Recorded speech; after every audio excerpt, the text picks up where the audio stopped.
था Delhi cantt army camp में माल लेके गया था मैं अभी। तो इसमें बल्लियाँ लोड थी, बल्लियाँ, बड़े बड़े टैंक और बहुत सारे आर्मी ऑफिसर्स और सफाई वाले, मतलब बहुत सारे जेट, प्राइवेट जेट वगैरह, मतलब प्राइवेट जेट वगैरह खड़े हुए थे। और वो आर्मी के जो टैंक होते हैं ना, वो टैंक भी खड़े हुए थे। तो मैंने कहा थोड़ी सी वीडियो बना लूँ और अपने यूट्यूब पर डाल दूँगा। तो भाई आर्मी वालों ने ना फ़ोन मेरा जमा कर दिया गेट पे। मैंने कहा यार अब क्या कर सकते हैं भाई। आर्मी वालों ने आधार कार्ड ले लिया और गाड़ी की एंट्री ले ली, और एंट्री लेने के बाद बोला फ़ोन यही जमा कर जाओ, क्योंकि आप अंदर फ़ोन अलाउड नहीं है। आप वीडियो बना सकते हो, वीडियो वायरल कर सकते हो, मतलब कुछ भी कर सकते हो। तो हमने कहा सर वीडियो नहीं बनाऊंगा, बाकी कांटेक्ट किससे करूंगा, जिसके पास मैं माल लेके जा रहा हूँ। तो उन्होंने बोला भाई ऐसा है, आप यही बात कर लो और कह दो कि मैं अंदर आ रहा हूँ सर, एंट्री ले रहा हूँ अंदर, और आप आके ना सामने खड़े हो जाना और मेरी गाड़ी में बैठ के आप मेरे साथ में चलना, जहाँ माल उतरेगा, माल खाली होगा। तो हमने बोला ठीक है सर ऐसा कर लेते हैं। लेकिन सर एक भाइयों मेरे एक बात तो है आर्मी वालों के पास, क्योंकि जब वो फ़ोन जमा कर लेते हैं तो इतनी अंदर मतलब दिल की खुशी होती है कि इतनी टाइट, इतनी करेक्ट सिक्योरिटी होती है ना उनके पास, बस पूछो मत। अंदर जाते ना एक अलग ही सा फील होता है कि हम किसी और दुनिया में आ गए या कहीं और आ गए। इतना अच्छा लगता है, एक अपनापन सा लगता है वो आर्मी कैंप के अंदर, इतना अच्छा लगता है दिल्ली कैंट आर्मी कैंप के अंदर, बहुत अच्छा लगता है। मोहब्बत से बात करते हैं। और खाने के लिए भी पूछा उन्होंने, भाई ने पूछा है कि सर थे कोई, तो उनके हाथ में, हम लोग जैसे फ्री फायर खेलते हैं तो हमें गनों के बारे में थोड़ा सा मालूम है। उनके हाथ में ना MP5 थी और AK-47 थी दूसरे वाले के हाथ में, और MP40 भी थी, और भी और थी बहुत सी गन थी, लेकिन मैंने देखी नहीं। लेकिन बस ऐसा लगता है कि हम भी इस चीज़ का हिस्सा है, अच्छा लगता है। वहाँ जाने के बाद अच्छा लगता है कि हम भी इस चीज़ का हिस्सा है। इसीलिए ज़िंदगी में पढ़ाई लिखाई तो बहुत ज़रूरी है भाई। ड्राइविंग कर रहे हैं, इधर धक्के खा रहे हैं, उधर धक्के खा रहे हैं। हमारी मम्मी पहले बोलती थी कि बेटा पढ़ लो, पढ़ के कुछ बन जाना। वैसा कुछ ना बनो, मैं कहता हूँ डॉक्टर ही बन जाता, या कहीं ऑफिस में बैठ के पेन चलाता बैठ के अच्छा लगता है। हालांकि पढ़ना लिखना तो आता है, 10th पास कर रखी है, पढ़ना लिखना आता है, बहुत बढ़िया।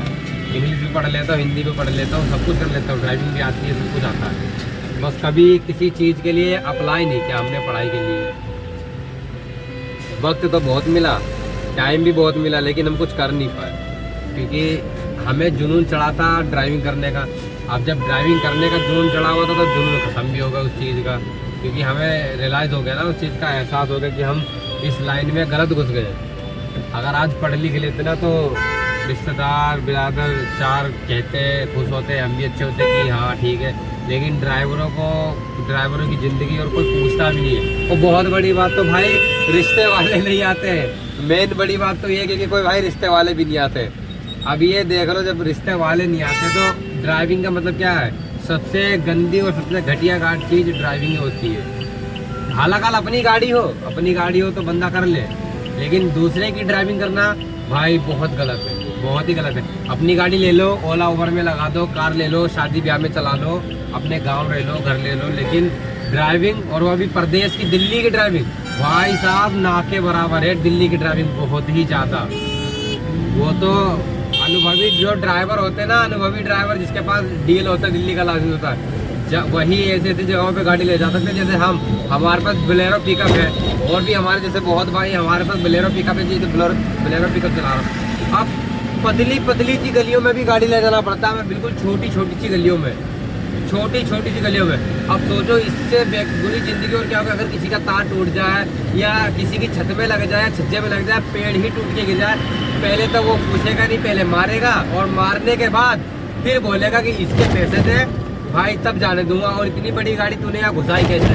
और जिसका माल लेके जाओगे वो ये नहीं बोलेगा कि भाई आपको चलानी नहीं आती, आपने गाड़ी मार दी, आपको चलानी नहीं आती, पता नहीं आपको लाइसेंस किसने दे दिया। भाई ऐसे बोल देते। हमारे साथ एक बार हो चुका है। हम गाड़ी का लेके कहाँ गए थे, ओखला मंडी गए थे। वहाँ पे एक कोई हॉस्पिटल है बहुत बड़ा सा, तो उस हॉस्पिटल में हम गाड़ी लेके गए थे। हम ये रोड के किनारे पे डिवाइडर होता है, पार्किंग होती है हॉस्पिटल में, बड़ी बड़ी पार्किंग। तो उस पार्किंग में हम गाड़ी लेके गए थे माल खाली करने के लिए। शटरिंग का माल था, लोहे की प्लेटें थी, वो जो ये डिवाइडर बनते जिनसे जो डिवाइडर है, ये डिवाइडर बनते हैं। गाड़ी लेके गए भाई, उसमें हल्का सा ना वो काम चल ही रहा था, हल्का सा मैं गाड़ी स्टीयरिंग काटते वक्त ना, इतनी छोटी सी तो रोड होती पार्किंग की, पता कितनी होती, अब गाड़ी ब्रेक करके लगाना होता भाई, सबको बहुत कुछ करना होता है। तो उसमें ना मेरा हल्का सा टायर का ना एक साइड लग गया और उसका मसाला छूट गया। वो मेरे से कह रहा भाई इसके तेरे को 5,000 रुपये देने पड़ेंगे। मैंने कहा भाई थोड़ा सा नुकसान हुआ है, इसके 5,000 किस बात। भाई वो माना ही नहीं, वो बोला कि इसके 5,000 रुपये लूंगा, नहीं तो तेरी गाड़ी नहीं जाने दूंगा। मैं सुबह निकला 11 बजे, नो एंट्री खुलती दिल्ली की, तो हम 11 बजे निकले और निकलने के बाद हम वहाँ पहुंचे और पहुंचने के बाद भाई कुछ ऐसा हो गया, पूछो मसाले, पता नहीं किसकी हाय लगी, किसकी वो लगी। तो भाई वो हमारा जाके वहाँ नुकसान हो गया। वहाँ गए, उसमें टायर में हल्का सा डिवाइडर लग गया, वो रुकोना टूटने के बाद भाई उसने मेरी गाड़ी जाने नहीं दी। रात के 11 बज गए, नो एंट्री लग गई। फिर भाई वो सारे स्टाफ के जितने थे ना, सारे अपने अपने घर चले गए, जितने स्टाफ के थे सारे घर चले गए। मुझे वहाँ फंसा के और गार्ड से बोल गए कि इसकी गाड़ी जाने मत देना यहाँ से, जब तक ये 5,000 रुपये दे के ना जाए यहाँ से। सिर्फ 20, 50, 100 रुपये का नुकसान था बस। मैं कह रहा था भाई 200 ले ले, 500 ले ले, लेकिन बंदा माना नहीं भाई वो। और मुसलमान थे, उसने नमाज पढ़ी। नमाज पढ़ने के बाद मैंने कहा भाई तुम्हारा यही ईमान है, यही यकीन है, एक मुसलमान भाई होने के बाद तो हमारे साथ ऐसा कर रहा है, तो ये अच्छी बात नहीं है। क्योंकि हक हलाल की कमाई खाने वाला कभी परेशान नहीं रहेगा मेरा भाई। लेकिन उस बंदे ने जाने नहीं दिया। मजबूरी में मैंने 100 नंबर को कॉल करके अपनी परेशानी बताई। 100 नंबर पुलिस हॉस्पिटल के अंदर आई और गार्ड, मैंने बोला सर ये गार्ड भी जानने नहीं देते। पुलिस वाला आया, मैंने कहा सर देखो ये नुकसान हुआ। तेरा बहन चोद यो नुकसान हुआ, सारा जिनने तेरे को यहाँ रोक के रखा था उसके और मारता बहन चोद, और पकड़ के सारा को अंदर बंद कर देता कि जो परेशान करने का तुमने तरीका बढ़िया ढूंढ लिया। तो भाई वो दिल्ली पुलिस वालों से मेरी एक यही अपील है कि जैसे पुलिस वाले हमारे साथ थे ना, वैसे ही हर जगह हो जाए ना, तो भाई नाइंसाफी नहीं होगी। पूरी दिल से रिक्वेस्ट करता हूँ मैं दिल्ली पुलिस वालों की, और दिल से दुआ है मेरे लिए कि हमेशा भाई उनके साथ अच्छा हो और वो अच्छे से रहे। कभी उनके साथ कोई गलत व्यवहार ना हो, कभी कुछ ना हो, और कभी गलत कोई कंटेंट कभी ना बनाए पुलिस वाले को, खासकर दिल्ली पुलिस वाले के ऊपर। भाई मेरी आपसे बहुत बड़ी रिक्वेस्ट है कि दिल्ली पुलिस वालों को परेशान नहीं करेंगे, ना क्या करें, क्योंकि भाई वो हक के साथ में हमेशा रहते हैं, लेकिन देखने वाला और समझने वाला हमेशा गलत होता है। वो भाई हमेशा सही के साथ होते हैं। उन्होंने मेरे साथ दिन जो इंसाफ किया ना भाई, दिल खुश हो गया। उनके लिए दिल से सैल्यूट है भाई, हमेशा दिल से सैल्यूट है पुलिस वालों के लिए। दिल्ली, खासकर दिल्ली लोकल पुलिस जो है ना, लोकल पुलिस नहीं है, सॉरी गलती हो गई, लेकिन जो दिल्ली के पुलिस है ना, दिल्ली की पुलिस के साथ हमेशा हर कहीं जुड़े रहेंगे, कहीं फंसे होंगे मदद करेंगे, कहीं कुछ होगा तो उनकी बात पे खड़े रहेंगे और उनके नियम के साथ चलेंगे। भाई वो उसने बोला कि उसका नंबर दे दे जो जिसने तेरा माल मंगाया था। मैंने कहा सर मेरा जो भाड़ा था ना, काम था नहीं तो 1500 रुपये का भाड़ा था। मैंने कहा चलो भाई चल देते, लेके 1500 रुपये का भाड़ा था, बहुत कम था। जहाँ 2000 रुपये मिलने थे वहाँ 1500 में चलेगा, इसलिए क्योंकि हमारे पास काम नहीं था और हमारी गाड़ी भी खड़ी थी। तो भाई वो बंदा मतलब कभी उसने हराम खाने की ना फेट बांध ली थी। वो ओखला के अंदर मुसलमान था, कोई वो नेता वगैरह था वहाँ का, तो नेता था वो बहुत, मतलब भाई ओखला का बहुत ही नीच आदमी था वो, बहुत ही ज़्यादा नीच आदमी। मेरा टाइम बर्बाद कर दिया। हम पूरे दिन के भूखे प्यासे, ना कुछ खाना ना पीना, भाई कुछ नहीं हमने खाया पिया। मेरे साथ मेरा भांजा नावेद, हम दोनों लोग थे। मैं उसकी आईडी इसमें मेंशन करूंगा, देख लेना। वो मेरा भांजा था। वो बोला मामा यार तुम्हारी कोई गलती नहीं थी, फिर भी उसने फंसा के रख दिया यहाँ पे। तो भाई वो पुलिस वाला जो था ना, और उसके साथ में एक लेडीज कांस्टेबल भी थी, बहुत ही भाई साहब बहुत ही ज़्यादा प्यारी और मतलब अच्छे दिल की, साफ दिल की थी वो। उसने मेरे साथ बोला कि भाई ऐसा करो, आप परेशान ना हो, हम आपकी गाड़ी बाहर निकलवाएंगे। तो हमने ओखला फ्लाईओवर के नीचे जो वो लोटस टेम्पल के रोड जाता ना, वहाँ हमने उसके फ्लाईओवर के नीचे हमने हमारी गाड़ी लगवाई थी। बोला कोई तुम्हें अगर परेशान करे तो आप हमारे पे कॉल कर सकते हो, आप हम आपके लिए खड़े हैं, आप परेशान ना हो, हम उसकी खबर सुबह जाके लेंगे। तो भाई वो सुबह वहाँ गए उसके पास, उससे बोला भाई ऐसी सी बात है, तुमने एक लड़के को परेशान करके रखा था, उसका भाड़ा नहीं दिया 1500 रुपये का, और तुम पूरा दिन हो गया भूखा प्यासा, तुमने उसको जाने तक नहीं दिया, और वो भी इतने से नुकसान के चक्कर में। तो भाई पुलिस वाले ने उसके साथ कुछ भी किया होगा, वो तो बहुत अच्छा किया होगा। वहाँ जाने के बाद उस पुलिस वाले भाई ने, हमारे सर ने बहुत अच्छा किया होगा, बहुत ही अच्छा। मैं दिल से सैल्यूट करता हूँ उस अपने दिल्ली के जो पुलिस वाले हैं ना, उनसे मैं दिल से सैल्यूट करता हूँ भाई। उन्होंने हमारे साथ जो इंसाफी की थी ना इंसाफी की थी, वो हमारे दिल को लगी पड़ी है भाई आज भी। हमें वो कहीं भी मिल जाएगा तो हम उनके साथ बहुत ही अच्छा सलूक करेंगे भाई, बहुत ही अच्छा। तो कहने का मतलब ये जो ड्राइविंग है ना भाई, ड्राइविंग है जो गाड़ी है, कि गाड़ी जिंदगी में कोई मेरा भाई ना सीखे। मैं कहता हूँ अगर अपनी कोई दुकान कोई कारोबार वगैरह कर लो ना तो भाई बहुत अच्छी बात है, लेकिन ड्राइविंग मत सीखना मेरा भाई, ड्राइविंग नहीं सीखना। ड्राइविंग बहुत खराब चीज़ है, सीख लो। अपने घर में गाड़ी वाली लेना है, कहीं घूमना है, कहीं जाना है, फैमिली को लेके जाना है, इसके लिए एक पर्सनल अपनी प्राइवेट गाड़ी के लिए ड्राइविंग सीख लो तो अच्छी बात है। लेकिन मेरा भाई गाड़ी मत सीखना कमर्शियल गाड़ी चलाने के लिए, कुत्ते वाली जिंदगी हो जाती है भाई, कुत्ते वाली जिंदगी हो जाती है। कार वाले इधर गाली देते हैं, पुलिस वाले उधर मारते हैं, और अगर हम कोई छोटी सी भी गलती कर देते हैं, अगर हम उसका भरपाई भी करना चाहते लेकिन फिर भी हमें मारा जाता है भाई। बहुत ही ड्राइविंग गंदी चीज़ है मेरा भाई। कोई भी अपनी अच्छी लाइफ छोड़ के ड्राइविंग में ना घुसे। जिसको अच्छी लगती है कि मैं अभी गाड़ी चला रहा हूँ, मैं वीडियो बना रहा हूँ, तो भाई बहुत ही बेकार चीज़ है। मेरी अगर सहमत से कोई ना सीखेगा ड्राइविंग तो गाड़ी मत चलाना भाई। कोई और कारोबार कर लेना, चौमिन का ठेला लगा लो या पूरी सब्जी का, मतलब किसी भी चीज़ का, सब्जी बेच लो, फल बेच लो, कुछ भी कर लो, लेकिन भाई गाड़ी मत चलाना, गाड़ी मत चलाना भाई। क्योंकि गाड़ी की ज़िंदगी ना बहुत ख़राब है, बहुत ही ख़राब है। टाइम से खाना नहीं मिलता, रोटी नहीं खा सकते। गाड़ी मालिक कहता है तुम टाइम से नहीं पहुँचे, तुम गाड़ी धीरे धीरे ले गए, ठीक है। तो भाई हम नो एंट्री बचाने के चक्कर में रहते हैं, हम वहाँ जाके 11 बजे रात तक खड़े रहते हैं, फंसे रहते हैं। तो भाई दिल्ली के अंदर जाम भी बहुत लगता है, बहुत ज़्यादा। दिल्ली का इतना रश, इतना जाम है ना, तो भाई बता नहीं सकते दिल्ली के अंदर कितना जाम रहता है। इसी चक्कर में हम लोग नो एंट्री में फंस जाते हैं, या बहुत सी जगह ऐसी हो जाती है जहाँ हम परेशान हो जाते हैं। लेकिन मालिक बोलता जल्दी आओ जल्दी आओ, तुम लेट कैसे हो गए, ये कैसे हो गए, हमारा एक भाड़ा था वो भी छूट गया तुम्हारे चक्कर में, तुम्हें ड्राइविंग करनी नहीं आती, फलाना डिमाका, दुनिया की बातें करते थे, दुनिया की बातें। लेकिन हमारी जो हम जान जोखिम में डाल के गाड़ी रोड पे अभी चला रहे ना, अभी हम आर्मी कैंप में गाड़ी छोड़ के माल छोड़ के आए, तो हमसे सर बोल रहे थे कि यार आप इतनी सी उम्र में आप इतनी बड़ी जिम्मेदारी लेके चल रहे हो, अभी तो आपको कामयाब होना था, कुछ बनना था बढ़िया, आप कुछ बन जाते तो आप ड्राइविंग क्यों सीखे। मैंने बोला सर घर के कुछ हालात ऐसे हो जाते हैं ना, जिम्मेदारी हो जाती है, जब कोई कुछ करने काबिल नहीं छोड़ता है ना, तो सर मजबूरी में हमें ना ड्राइविंग करनी पड़ जाती है।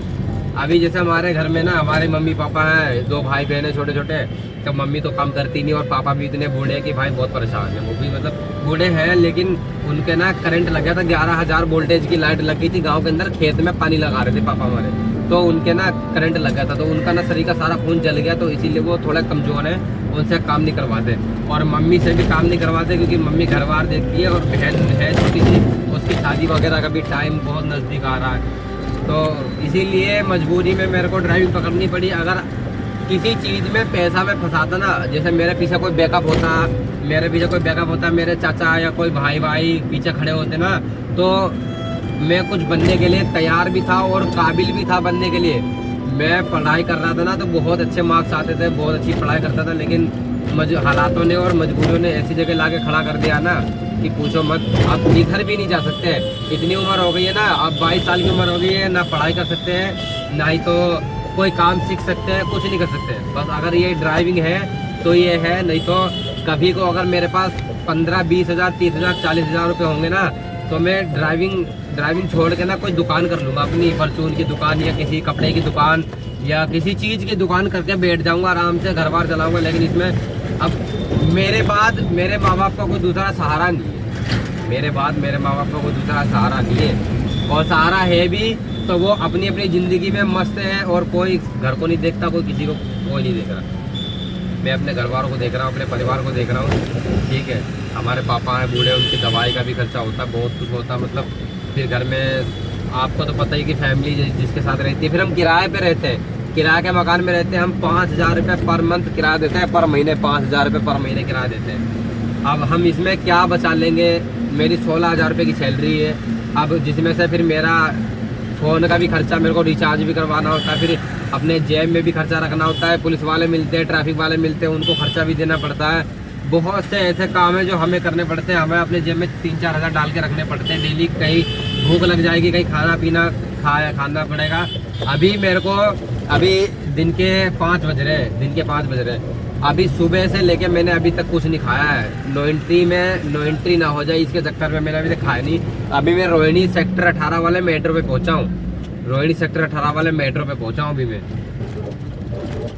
अब जाके मैं 5 साढ़े 5 हो गया है, रोहिणी मेट्रो 18 पे पहुंचा हूँ। घर अभी पहुंचा भी नहीं हूँ कि रास्ते में कहीं रोक के खा लूंगा। अब मेरे को कहीं मिलेगा, कहीं रोक के खाऊंगा, नहीं तो घर जाऊंगा तो अभी तो खाना मिलेगा नहीं, क्योंकि घर पे तो खाना या तो बचा नहीं होगा, अगर बचा भी होगा तो अब जैसे मेहनत करते हैं, गाड़ी चलाते हैं, अगर कोई बढ़िया चीज़ खाने को ना मिले ना तो शरीर ना कमज़ोर हो जाता है, बिल्कुल हल्का हो जाता, शरीर हल्का हो जाता। तो इसमें ना हमें बढ़िया खाना पीना पड़ता है थोड़ा बहुत, लेकिन पैसा लगता। अब यही बात है कि 16,000 रुपये की सैलरी में घर को भी देखना, सब कुछ देखना, अपने फ़ोन का भी देखना, पेट को भी देखना, और कुछ खाने पीने का दिल करता है। नो एंट्री में फंस जाते ना तो हमारे 2-2 250 रुपये खर्च होता था खाने पीने के।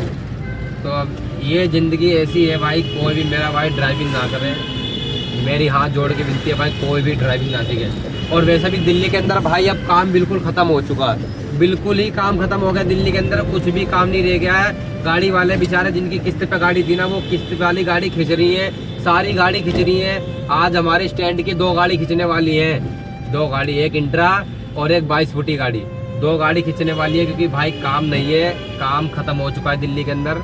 तो मेरा भाई कोई भी गाड़ी कमर्शियल गाड़ी ना ले मेरा भाई, ओला उबर में चलाने के लिए कार ले ले, सेकंड हैंड गाड़ी ले ले मेरा भाई, लेकिन कोई भी कमर्शियल गाड़ी ना ले।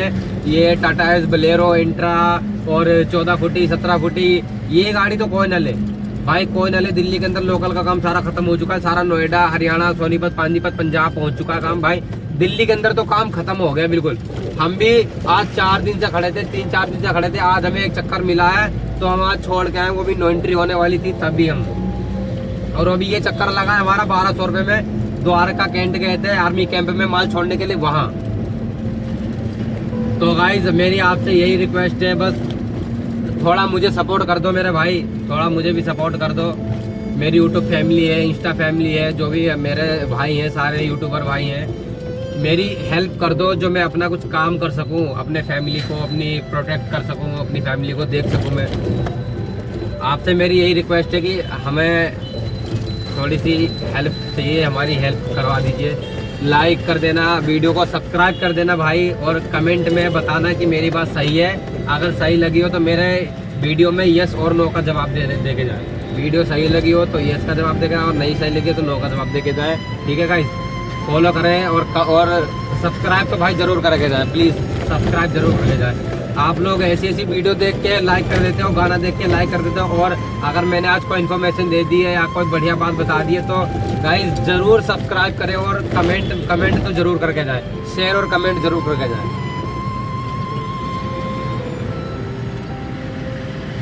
अभी हम पहुँचे हैं, ये हमारा बादली मेट्रो स्टेशन है सामने, बादली का मेट्रो स्टेशन है सामने का।